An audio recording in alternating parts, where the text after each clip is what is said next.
మనం ఆరాధిస్తున్న దేవుడు ఎవరు అని అంటే, ఇశ్రాయేలును కాపాడువాడు, కునుకడు, నిద్రపోడు.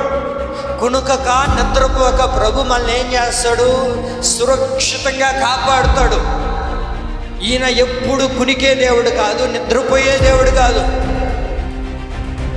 రావు కాలం వచ్చిందని చెప్పి, యమగండం వచ్చిందని చెప్పి, లేకపోతే పౌర్ణమి వచ్చిందని చెప్పి, అమావాస్య వచ్చిందని చెప్పి, లేకపోతే ఇది మంచి టైం కాదు అని చెప్పి కాముగా కూర్చునే దేవుడు కాదు ఈయన.